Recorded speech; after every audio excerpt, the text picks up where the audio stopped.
News చూస్తున్నాం. భారత ప్రధాని నరేంద్ర మోడీ ఇండోనేషియా పర్యటనలో కీలక పరిణామాలు చోటు చేసుకున్నాయి. ఇరు దేశాల మధ్య రక్షణ, వ్యూహాత్మక వాణిజ్య రంగాల్లో చారిత్రాత్మక ఒప్పందాలు కుదిరాయి. భారత రక్షణ రంగానికి చెందిన అస్త్ర, బ్రహ్మోస్ క్షిపణుల కొనుగోలుకు ఇండోనేషియా సిద్ధమైంది. దీంతో పాటు మలక్కా జలసంధి వద్ద సబాంగ్ పోర్ట్ను ఉమ్మడిగా అభివృద్ధి చేసేందుకు ఇరు దేశాలు చేతులు కలిపాయి. భారతదేశ సాంకేతికత, పెట్టుబడులే లక్ష్యంగా ప్రధాని పర్యటన కొనసాగుతుంది.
భారత ప్రధాని నరేంద్ర మోడీ ఇండోనేషియా పర్యటనలో కీలక పరిణామాలు చోటు చేసుకున్నాయి. ఇరు దేశాల మధ్య రక్షణ, వ్యూహాత్మక వాణిజ్య రంగాల్లో చారిత్రాత్మక ఒప్పందాలు కుదిరాయి.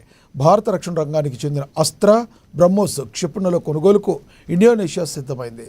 దీంతో పాటు మలక్కా జలసంధి వద్ద సబాంగ్ పోర్ట్ను ఉమ్మడిగా అభివృద్ధి చేసేందుకు ఇరు దేశాలు చేతులు కలిపాయి. భారతదేశ సాంకేతికత, పెట్టుబడులే లక్ష్యంగా ప్రధాని పర్యటన కొనసాగుతుంది.